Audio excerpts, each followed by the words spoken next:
Assalamualaikum warahmatullahi wabarakatuh. Kami dari kelompok agama Islam 2 izin untuk mempresentasikan pentingnya iman dan takwa dalam praktek apoteker.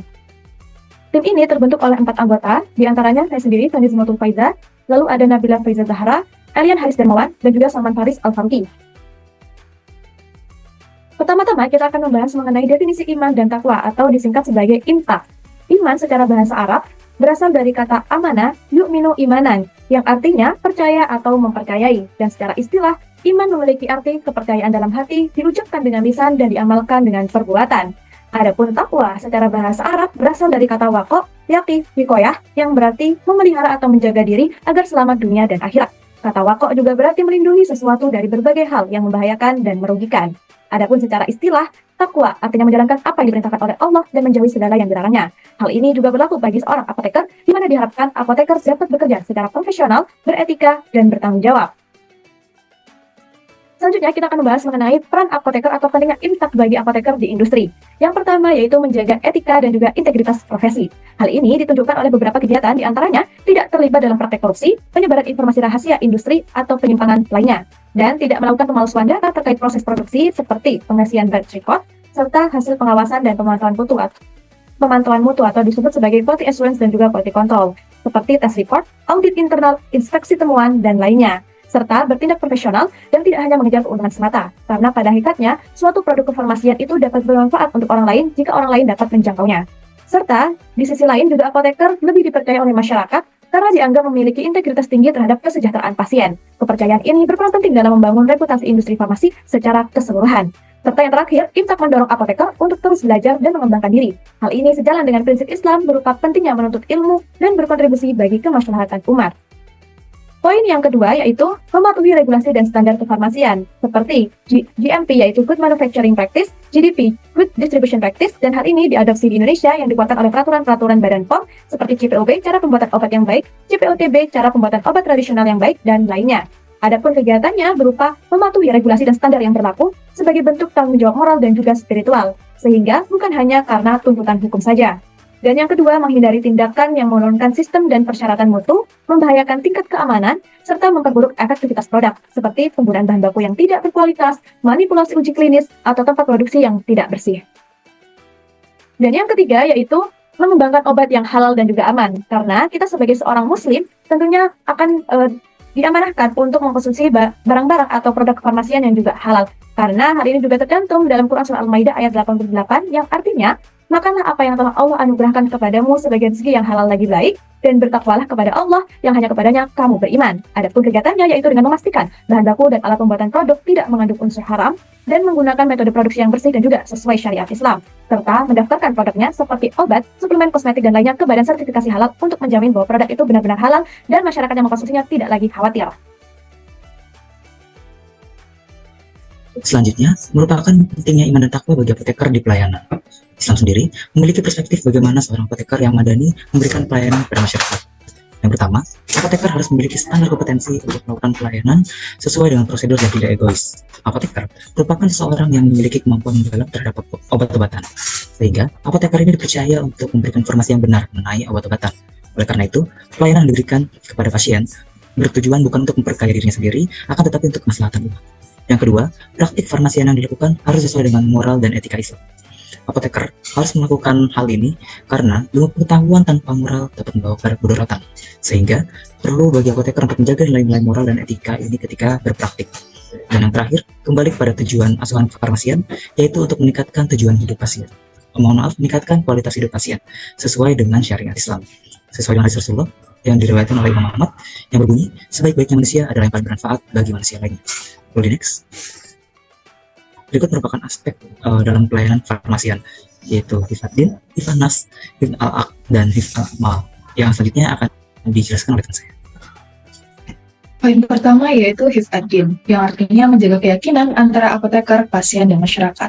Di sini apoteker bertugas untuk menjaga kehalalan obat dan produk farmasi. Apoteker bertanggung jawab untuk memastikan bahan baku yang digunakan tidak mengandung unsur-unsur haram seperti babi atau alkohol dalam kadar yang diharamkan. Kemudian yang kedua, memberikan pelayanan yang sesuai dengan nilai agama. Di sini apoteker dapat memberikan nasihat yang sesuai dengan nilai agama seperti anjuran untuk menjaga kesehatan sebagai bentuk amanah dari Tuhan. Kemudian yang ketiga, menjalankan praktik profesional yang jujur dan amanah, yaitu tidak boleh melakukan tindakan-tindakan yang melanggar etika profesi atau hukum, seperti menjual obat-obatan ilegal atau memberikan informasi yang menyesatkan kepada pasien. Kemudian yang keempat, berkontribusi dalam meningkatkan kesehatan masyarakat, seperti memberikan edukasi tentang kesehatan dan berpartisipasi dalam program-program kesehatan masyarakat. Poin kedua yaitu hifz an-nafs, yaitu menjaga martabat diri dan pasien. Dengan cara yang pertama, mempertimbangkan keamanan dan efektivitas obat yang diberikan ke pasien. Di sini apoteker bertanggung jawab untuk memberikan informasi yang jelas dan akurat, dikarenakan informasi yang salah atau tidak lengkap itu dapat membahayakan keselamatan pasien. Dan yang kedua, pencegahan dan pengawasan obat yang diberikan ke pasien. Di sini apoteker berperan dalam memantau efek samping obat, yang mana penting untuk mendeteksi dan mencegah terjadinya masalah kesehatan yang lebih serius.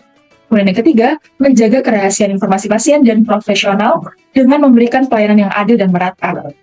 Di sini apoteker wajib menjaga kerahasiaan informasi pasien, termasuk riwayat kesehatan dan obat-obatan yang dikonsumsi. Poin ketiga yaitu hifz al-aql, yang artinya menjaga akal sehat. Yang pertama, apoteker memberikan informasi obat yang jelas, akurat, dan mudah dipahami oleh pasien. Selain itu, apoteker juga memberikan konseling yang komprehensif kepada pasien mengenai penggunaan obat, termasuk menjelaskan manfaat dan risiko obat, serta menjawab pertanyaan pasien dengan sabar dan jelas. Kemudian yang kedua, memberikan informasi terkait edukasi tentang risiko penyalahgunaan obat, seperti obat-obatan psikotropika dan narkotika, karena dapat berdampak pada kesehatan fisik dan mental. Dan yang ketiga, memberikan informasi berbasis bukti kepada pasien maupun dokter, serta mendorong pasien untuk berpikir kritis agar pasien juga dapat membuat keputusan yang rasional terkait dengan pengobatan yang sedang dijalani. Kemudian poin yang keempat, yaitu hifz al-mal, yaitu menjamin prosedur medis efisien dan ekonomis. Yang pertama, apoteker melakukan pengelolaan obat dan berbekal informasi yang efisien, mulai dari pengadaan hingga penyimpanan. Kedua, menetapkan harga obat dan melakukan pengelolaan keuangan dengan bertanggung jawab.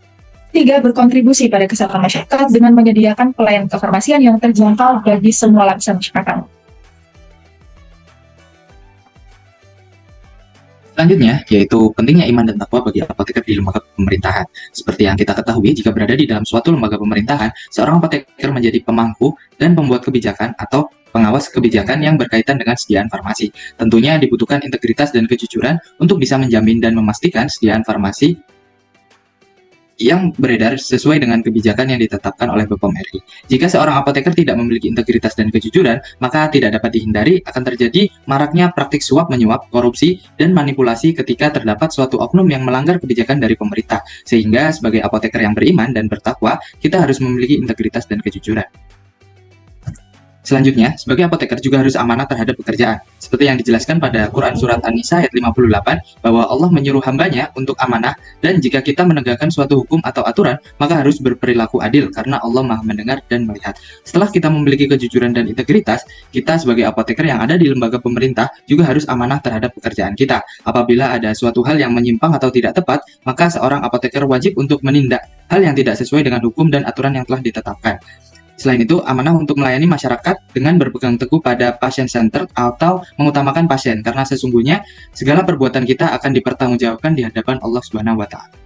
Dan yang terakhir, yaitu kita sebagai apoteker perlu landasan iman dan takwa untuk berperilaku adil dan transparan. Dijelaskan pada Quran Surat Al-Ma'idah ayat 8 bahwa, wahai orang-orang yang beriman, jadilah kamu sebagai penegak keadilan Allah, karena adil itu lebih dekat dengan takwa dan Allah Maha mengetahui segala hal yang kita perbuat. Oleh karena itu, dalam membuat kebijakan, kita juga harus adil. Selain memikirkan konsumen, kita juga harus bisa memikirkan semua aspek, mulai dari produsen, distributor, hingga nanti berlanjut sampai diterima kepada pasien. Semua harus adil dan tidak bersifat diskriminatif, serta mementingkan kepentingan pribadi. Maka dari itu, kita juga harus transparan dan terbuka terhadap setiap pengambilan keputusan, kebijakan, hingga pengawasan dan juga regulasi untuk sediaan farmasi. Dan sebagai penutup, nilai iman dan takwa berperan penting dalam praktik kefarmasian dikarenakan seorang apoteker dapat memberikan kontribusi yang lebih etis, bertanggung jawab, dan berkualitas. Selain itu, iman dan takwa dalam praktik kefarmasian juga mampu mencegah malpraktik serta meningkatkan kesadaran pasien tentang pentingnya menjaga kesehatan secara holistik. Dengan demikian, seorang apoteker dalam menjalankan profesi kefarmasian harus selalu mengedepankan nilai-nilai iman dan takwa sebagai pedoman dalam setiap aspek pengerjaannya. Berikut adalah daftar pustaka yang kelompok kami gunakan, dan sekian penjelasan dari kelompok kami. Kami ucapkan terima kasih. Wassalamualaikum warahmatullahi wabarakatuh.